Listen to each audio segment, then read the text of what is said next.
बात हम उत्तर प्रदेश की करते हैं तो अक्सर राजनीति को लेकर दिमाग में आता है कि ये वो राज्य है जिसने देश को सबसे ज्यादा प्रधानमंत्री दिए हैं। लेकिन उन चीजों को जिनको हम इन प्रधानमंत्रियों की संख्या के आगे भूल जाते हैं, हमें याद करना होगा।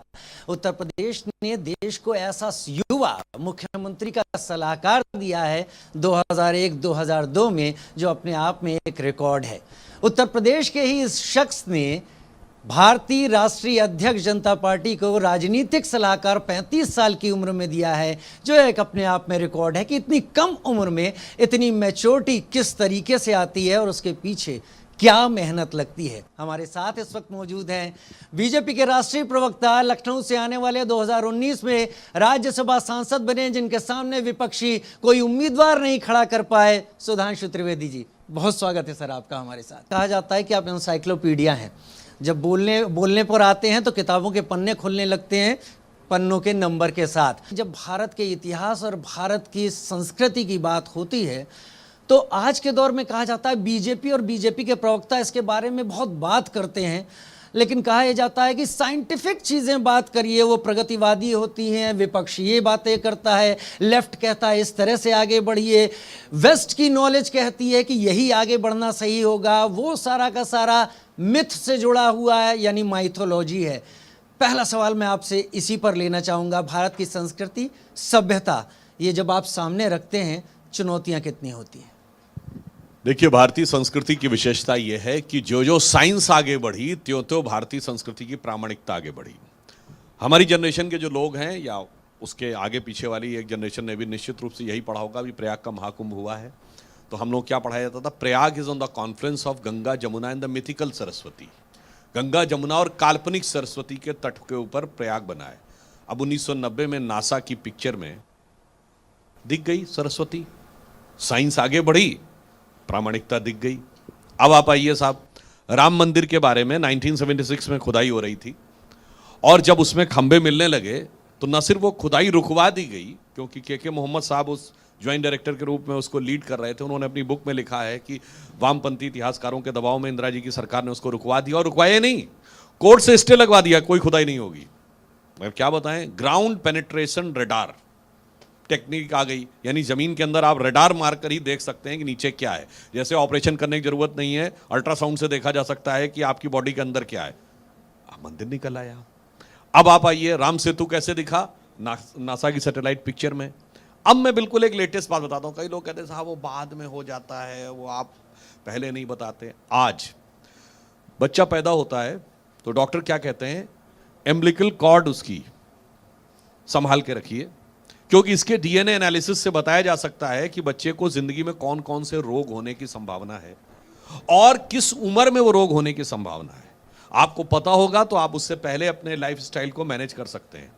अब एक छोटी सी बात कहूं, केवल आज से 50 साल पहले या 40 साल पहले यह कहा जाता था साहब जन्म के समय कोई कैसे किसी की कुंडली देख के कह सकता है इसको यही रोग होगा और इस उम्र के आसपास होगा, ये तो सर्कमस्टांशियल है, तो परिस्थितिजन्य है। आज साइंस कह रही है कि जन्म के समय ही ये पता है कि कौन सा रोग होने की संभावना लेकर आप पैदा हुए हैं और किस उम्र में वो रोग होने की संभावना लेकर पैदा हुए हैं। कि हमारी प्राचीन वैदिक संस्कृति में कहा गया है यत पिंडे तद ब्रह्मांडे, जो पिंड में है वही ब्रह्मांड में है। इसीलिए आप देखिए, एटम के अंदर जैसे न्यूक्लियस के चारों तरफ इलेक्ट्रॉन चक्कर काटते हैं, वैसे सूर्य के चारों तरफ ग्रह चक्कर काटते हैं।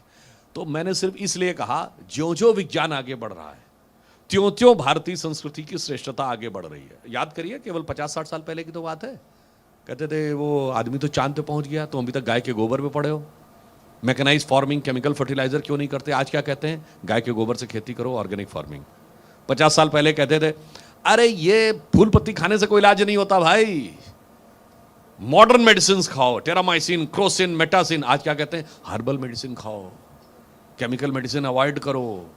सब कुछ वही होता चला जा रहा। और लास्ट में मैं कहूंगा, यूनाइटेड नेशंस के चार्टर में डाइवर्सिटी वर्ड ही नहीं था। 1991 में सबसे पहले बायोडाइवर्सिटी वर्ड आया। इस पूरे प्रकृति के साथ हमने कितना बड़ा खिलवाड़ किया है, इसकी सबसे पहले चिंता 1991-92 में होने शुरू हुई, जब 1992 में रियो डी जेनेरो में अर्थ समिट हुई। रियो डी जेनेरो की अर्थ समिट, उसके बाद 1997 का क्योटो प्रोटोकॉल, उसके बाद 2009 का कोपेनहेगन, उसके बाद 2016 का पेरिस, और अब जो कॉप सीरीज लगातार चल रही हैं। अब 1992 के अर्थ समिट का जो रिजोल्यूशन है वो आप जाके देखें कि किन किन रिक्वायरमेंट्स की जरूरत महसूस की गई टू प्रोटेक्ट द एनवायरमेंट। और जो भारतीय प्रतिनिधिमंडल गया था उसने वहां प्रस्तुत किया ऋग्वेद के पृथ्वी सूक्त को। जाके आप देखें तो जो रियो डी जेनेरो की समिट में जो जो चीजें हैं वो सब तो है ही, उससे कुछ और एक्स्ट्रा भी लिखी हुई हैं ऋग्वेद के पृथ्वी सूक्त में। क्योंकि फंडामेंटल डिफरेंस जानते क्या है? वेस्ट कहता है द नेचर, अरिस्टोटल ने बुक लिखी नेचर, उसका कॉन्सेप्ट है man should become the pulsars and masters of nature. हम प्रकृति के मास्टर हैं। रेने डेकार्टे, फ्रांसिस बेकन कहते हैं man all the elements of the nature are for the service of mankind. ये सब तो हमारे लिए है, सब कुछ हमारे। Man should be able to subdue nature, दबा सकता है।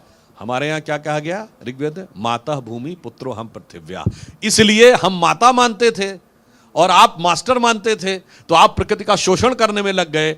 हम माता मानते थे तो माता से सिर्फ पोषण लिया जा सकता है, शोषण नहीं किया जा सकता है। अब साइंस भी ये मानने को मजबूर हुई है। सनातन की बात, सनातन का ये आधार है, और जो आप यहाँ पे व्याख्या कर रहे हैं और जो अब माना जा रहा है वो सनातन से जुड़ा हुआ है। सनातन मतलब हमारा देश जो प्राचीन काल से अपने सभ्यता को लेकर आगे बढ़ रहा है।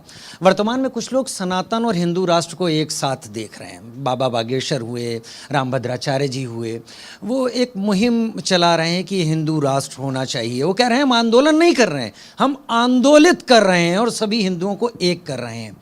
हमारी जो विरासत है और भविष्य का ये जो खाका है, ये दोनों मिलते हैं क्या? हिंदू राष्ट्र ही अंतर? देखिए, जहां तक राष्ट्र की बात है तो मैं 1996 में जब 13 दिन की सरकार बनी थी अटल जी की, उसमें सुषमा स्वराज जी का संसद में दिया गया ऐतिहासिक भाषण याद करिए, और अगर ना हो तो यूट्यूब पे जा देखिए, उसमें उन्होंने एक बड़ी इंपॉर्टेंट बात बोली थी कि इस देश में ऐसा वातावरण बनाया गया कि लुटियंस जोन में दिल्ली में बैठ के तब तक आपको इंटेलेक्चुअल नहीं माना जा सकता जब तक आप भारतीय होने पे ग्लानि का अनुभव ना करें और हिंदू होने पे शर्म का अनुभव ना करें।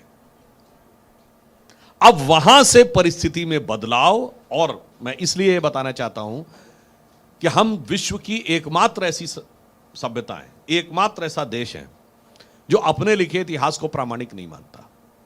दुनिया में कोई देश दिखाइए, कोई ब्रिटिशर कहे कि नहीं नहीं मेरा लिखा इतिहास प्रामाणिक, जो फ्रेंच ने लिखा, कहेगा फ्रेंच कौन होता मेरे बारे में बोलने वाला। कोई फ्रेंच कहे कि जर्मन का, कहता जर्मन कौन होता मेरे बारे में बोलने वाला। हिंदुस्तान में विदेशी ही जो लिखेगा वो प्रामाणिक माना जाएगा। और चलिए विदेशियों की आप बात करें, बहुत से विदेशियों ने क्या क्या शानदार भारत के बारे में लिखा है। मैगस्थनीज 4th सेंचुरी में आया, उसने लिखा भारत में किसी प्रकार का कोई भेदभाव नहीं है और यूनान के समाज के समान कोई ऐसा वर्ग नहीं है जिसका शोषण किया जाता हो। वो नहीं पढ़ाना है। मार्को पोलो ने लिखा, निकितिन ने लिखा, तीन चाइनीज आए, वेनसोंग, इत्सिंग, फाइयान, उन्होंने लिखा। बहुत से इटालियन ट्रेवलर्स आए, उन्होंने लिखा। ना किसका लिखाना है? लुटेरों का इतिहास बनाना है। जो हमें लूटने आए थे वो इतिहास प्रामाणिक है, और चाहे अंग्रेज हो या मुगल हो, उनका लिखा इतिहास प्रामाणिक। और मजे की बात आप यही सोचिए, अभी महाराणा सांगा को लेकर विवाद हुआ। चैलेंज से कहता हूं, किसी भारतीय इतिहास में इसका कोई उल्लेख ही नहीं है। केवल बाबरनामा में एक हल्का सा एक लाइन का उल्लेख, वो प्रामाणिक है। अब वैसे मैं पहले भी बोल चुका हूं, यंगर जनरेशन को शायद ये पता हो ना पता हो, अलेक्जेंडर के आक्रमण का भारत के किसी इतिहास में कोई उल्लेख नहीं है। जो भी उल्लेख है वो केवल ग्रीक हिस्टोरियंस में है। इवन पोरस नाम के किसी राजा का भी उल्लेख नहीं है भारत में। इसका मतलब अलेक्जेंडर का आक्रमण इतनी छोटी और इतनी मामूली सी घटना थी कि एक छोटे और मामूली से राजा ने उसे हराकर भेज दिया। It was not worth mentioning in the history. Seleucus Nicator का उल्लेख है जिसको चंद्रगुप्त ने हराया था, मगर अलेक्जेंडर का उल्लेख ही नहीं है।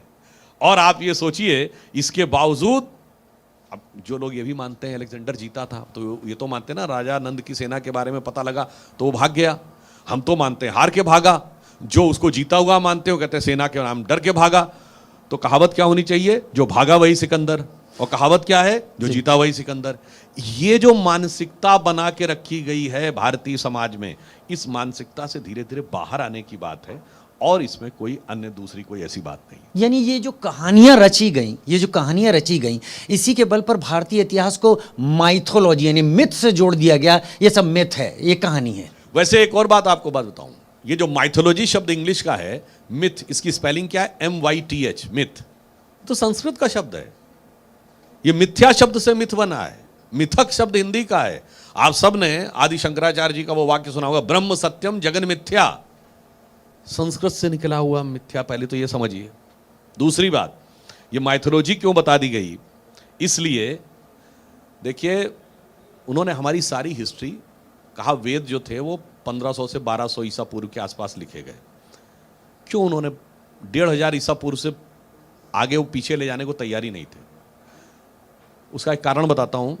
चूंकि होमर की इलियड एंड ओडिसी उनके हिसाब से 1500 ईसा पूर्व लिखी गई, तो कुछ भी उसके पीछे नहीं जाना चाहिए। और मैं विनम्रता से कहूंगा, माइथोलॉजी उनकी थी जो कहती थी 7000 साल पहले दुनिया बनी।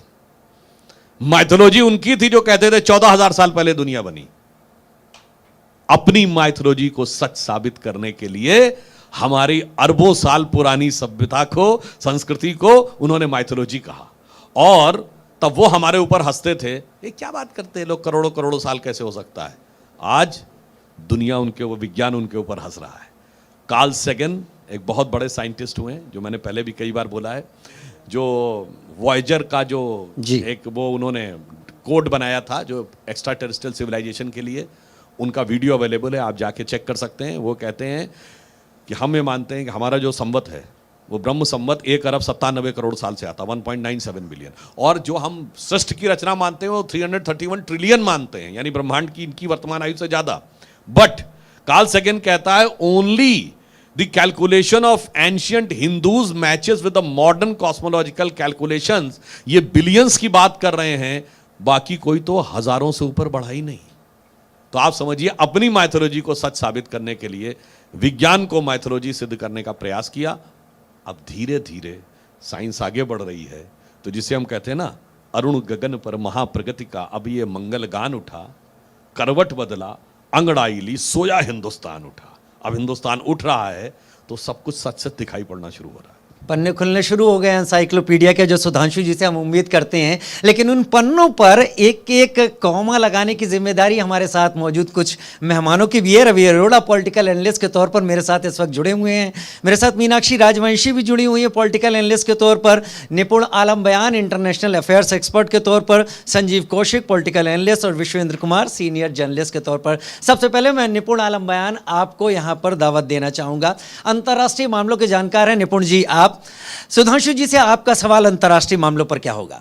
कि एक विश्वग्राम की अवधारणा, और हम इसको विश्व गुरु और विश्व मित्र और एक वैश्विक शक्ति में जो सुपर पावर की एक अवधारणा है, उसको हम कैसे इंटरलिंक कर सकते हैं? और विश्व जो हम गुरु की बात करते हैं, और अभी हमारे विदेश मंत्री जी के द्वारा विश्व मित्र कई बार जिक्र किया गया, तो इन तीनों अवधारणाओं में हम विश्व गुरु विश्व मित्र की अवधारणा को कैसे लेके चल रहे हैं? मैं एक छोटा सा उदाहरण देता हूँ। अभी प्रधानमंत्री जी ट्रिनिडाद टोबैगो की यात्रा पे गए। वहाँ की प्रधानमंत्री कौन है? कमला विश्वेश्वर, जो मूलतः बिहार के बक्सर की रहने वाली है। भारतीय मूल का व्यक्ति धुर पश्चिम में एक देश का प्रधानमंत्री है। मॉरिशस के कई प्रधानमंत्री भारतीय मूल के हो चुके हैं। अभी ऋषि सुनक इंग्लैंड में भारतीय मूल के प्रधानमंत्री थे। भारत तो छोड़िए, जो फार ईस्ट में इंडोनेशिया है, वहाँ के जो मतलब फादरली फिगर माने जाते थे पॉलिटिक्स में, जैसे भारत में महात्मा गांधी की स्थिति है, वो पहले जो उनके संस्थापक प्रेसिडेंट थे, उनका नाम क्या था? अहमद सुकर्णो। अहमद सुकर्णो, कर्ण से। उनकी बेटी प्रधानमंत्री रह चुकी हैं इंडोनेशिया की, जो दुनिया का सबसे बड़ा मुस्लिम देश है। उनका नाम क्या था? मेघावती सुकर्णो पुत्री। शायद भारत में मुसलमानों को बड़ा आश्चर्य होगा कि मेघावती सुकर्णो पुत्री किसी का नाम हो सकता है। और आपको पता है, भारतीय नौसेना का जो आदर्श वाक्य है उसमें क्या लिखा? शन्नो वरुणा। दुनिया में एक देश और ऐसा है जिसकी नौसेना के एम्बलम पे जो आदर्श वाक्य लिखा है वो संस्कृत का है। वो है दुनिया का सबसे बड़ा मुस्लिम देश इंडोनेशिया, जिसकी नौसेना के एम्बलम पे लिखा जलश्चेम जयामहे, यानी जल में भी जय हो। अब मैं पूछना चाहता हूँ, from Indonesia to Trinidad and Tobago, भारतीय मूल का इतना इंपैक्ट दुनिया में एक देश बताइए जिसके मूल के लोग पूरा इंपैक्ट आपको सोसाइटी में इतना दिखाई पड़ता हो। इसलिए हम सिर्फ हवा में नहीं कह रहे हैं, और ये बात जो मैंने पहले बोली थी एक बार फिर रिपीट कर देता हूं। वीक में 7 डेज होते हैं, ये तो पूरी दुनिया मानती है जी। और हमसे पूछते थे तुम लोग भाई ग्रह तो 9 होते हैं 7 क्यों मानते हो? तो भैया तुम भी तो 7 ग्रहों के नाम के ऊपर संडे मंडे को ग्रह मान के बैठे हुए हो, तो सिर्फ हमारा नहीं है। तो मैंने जो पहले कहा था ये संडे के बाद मंडे, मंडे के बाद ट्यूसडे, ट्यूसडे के बाद वेडनेसडे क्यों आता है? तो पूरी दुनिया मान रही है ना, बिल्कुल। इसमें तो कोई किंतु परंतु नहीं है। इसका कोई सीक्वेंस का आधार बता दे। और जो मैंने आपको बताया था वो ये था कि प्राचीन वैदिक ज्योतिष में दिन के 2 पार्ट किए गए हैं, दिन और रात। उन दिन और रात को 12-12 खंडों में डिवाइड किया गया, जिसे कहते हैं होरा, यानी अहोरात्रि मतलब दिन और रात। अहोरात्रि में उसके 12-12 हिस्से हैं जिनको होरा कहा गया। जब अहोरात्रि में से आ उतरा हटा देंगे तो होरा आ जाएगा। इसी से वर्ड हॉरोस्कोप आया। अंग्रेजी का वर्ड आवर इसीलिए आया, वरना कोई बड़े से बड़ा माई का लाल बताए कि 24 घंटे काहे होते भाई दिन में? जी। 20 होने चाहिए थे, 10 होने चाहिए थे, 30 होने चाहिए थे। अब वो जो होरा आया 12 घंटे, तो क्या होता है सूर्य की जब पहली होरा आप निकालेंगे तो 24 घंटे के बाद जब 25वां घंटा लगेगा, यानी नेक्स्ट डे का फर्स्ट आवर, तो वो होरा आएगी चंद्रमा की। चंद्रमा के बाद जो नेक्स्ट निकालेंगे तो आएगी मंगल की 25वें घंटे में। मंगल से 25वें घंटे में बुध की आएगी। प्योरली वैदिक होरा एस्ट्रोलॉजी के कैलकुलेशन के सीक्वेंस में Sunday, Monday, Tuesday, Wednesday, Thursday हैं। पूरी दुनिया मानती है। और आप कहेंगे भाई इतना किसको पता, किसको वैदिक एस्ट्रोलॉजी और होरा के बारे में पता? तो हम सब ने ये श्लोक जरूर सुना है पूजा के दौरान। इसमें सीक्वेंस ऑफ प्लैनेट्स पे ध्यान दीजिएगा। ब्रह्मा मुरारी त्रिपुरांतकारी, भानु शशि भूमि सुतो बुधस्य। भानु सूर्य, शशि चंद्रमा, भूमि सुत मंगल, बुधस्य, गुरुश्च शुक्र शनि राहु केतु, सर्वे ग्रहा शांति करो भवंत। तो भाई साहब हम विश्व गुरु थे नहीं, हैं, और अभी पूरी दुनिया गुरु मंत्र को ही मानकर हफ्ते के 7 दिन का पालन कर रही है। इसलिए हम ये कहना चाहते हैं, देखिए फंडामेंटल डिफरेंस क्या है। भारत के अंदर एक अलग प्रकार की मिस्टिक पावर है जिसको सिर्फ भारतीय नहीं जाना है, बाकी सबको पता है। जितने भी लोग दुनिया में, जितने भी धर्म संस्कृतियां हैं, देखिए सबके अंदर कोई ना कोई तो मिस्टिक पावर थी, तभी दुनिया में उनका इतना प्रभाव बैठा। तो उनके जो मिस्टिक पावर के आध्यात्मिक पुरुष हैं उनको पता है भारत की आध्यात्मिक शक्ति सबसे बड़ी है, इसे जागृत नहीं होना चाहिए। इसलिए हनुमान जी की तरह हम लोग अपनी शक्ति भूले हुए हैं। और जो जो शक्ति जागृत होने की शुरुआत होती है तो अनेक प्रकार की शक्तियां खड़ी हो जाती हैं कि भारत की वो यूनिफाइड इंटेलेक्चुअल पावर नहीं उठनी चाहिए। क्योंकि हमारी जो पावर उठेगी ना, तो हम दुनिया को डोमिनेट करने के लिए नहीं जा रहे, हमें किसी को नहीं दबाना है, हम दुनिया को इंस्पायर करने के लिए जा रहे हैं। आप कहेंगे ये तो साफ थ्योरेटिकल बात हुई, कि प्रैक्टिकल है क्या?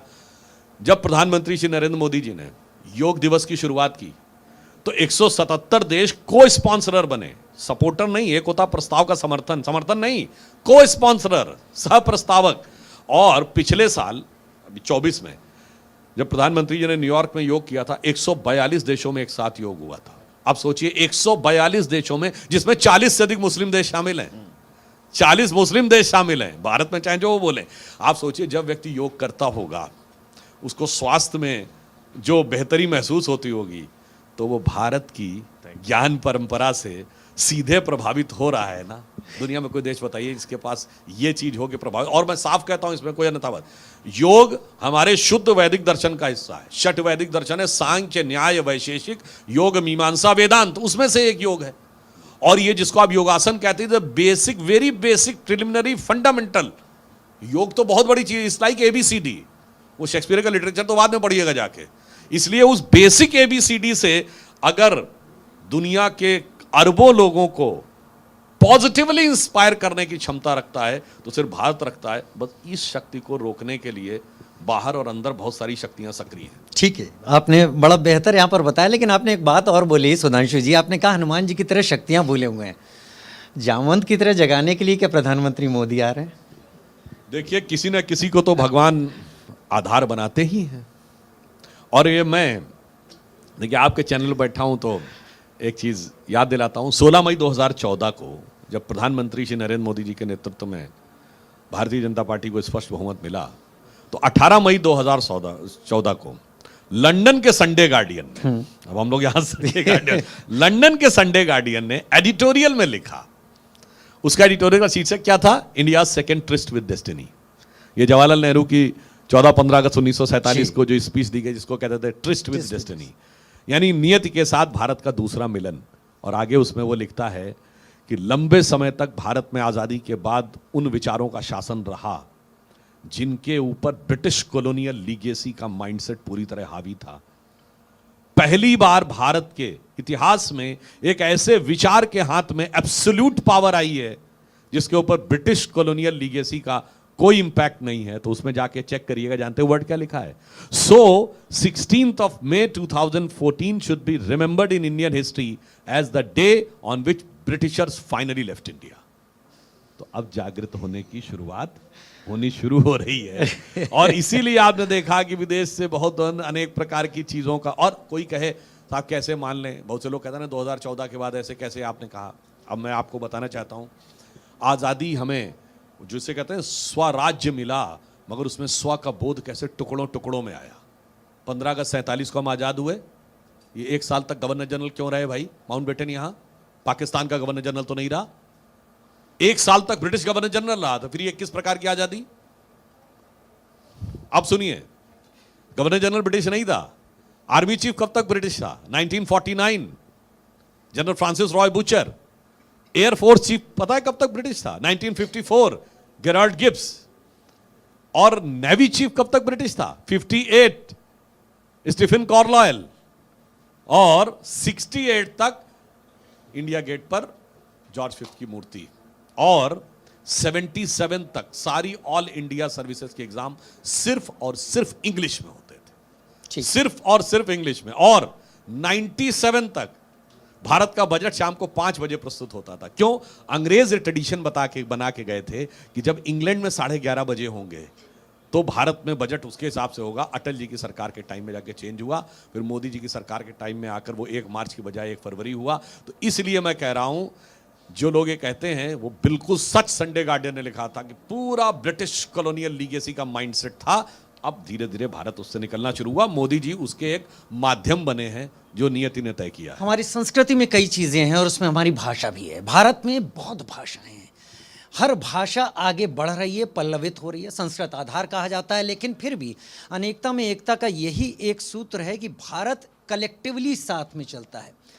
पिछले कुछ दिनों से कुछ आवाज़ें ज़रूर महाराष्ट्र से निकल कर आई हैं, और महाराष्ट्र से नहीं, तमिलनाडु से पहले से निकल कर आई हैं, लेकिन उनका रूप जो महाराष्ट्र से निकला है वो थोड़ा सा डराने वाला है। मन से अगर ये कहती है कि कोई अगर मराठी नहीं बोल रहा है, नाटक कर रहा है, तो उसके कान के नीचे बजाने की ज़रूरत है। और ये दोनों भाई मिलकर इसे अपनी शक्ति संतुलन को ऊंचा उठाने की कोशिश कर रहे हैं। वो राजनीतिक तौर पर अलग है। आज करीब 15 या 16 भारतीय भाषाएं हैं जिसमें कि इंजीनियरिंग और मेडिकल की भी पढ़ाई हो रही। मैं चुनौती से पूछता हूं, जो लोग ये कहते हैं, बताइए उनके ज़माने में कितने होता था? क्या तमिल भाषा में होती थी मेडिकल इंजीनियरिंग की पढ़ाई? आज सब में हो रही है। मगर कभी कभी राजनीति की विद्रूपता क्या क्या दृश्य दिखाती है। हिंदू हृदय सम्राट परम श्रद्धेय बाला साहब ठाकरे, जिन्होंने पूरे भारत में हिंदुत्व का एक ज्वार खड़ा किया, उनका परिवार आज हिंदुत्व की एकजुटता के नाम पर नहीं, हिंदी विरोध के नाम पर एकजुट हुआ। सोचिए, look at the irony of the situation. और सिर्फ इतना ही नहीं है, यहां पर मैं यह भी कहना चाहूंगा, इसमें किसी नेता को क्या दोष देना, समाज को भी इंट्रोस्पेक्शन करने की जरूरत है। ये बताइए, महाराष्ट्र में कई नेता हैं, कई क्षेत्रों के, मुंबई के कुछ क्षेत्रों से लेकर मालेगांव तक के क्षेत्रों को देख लीजिए, किसी को आपने लड़ते हुए देखा है कि मुझे मराठी बोलनी है?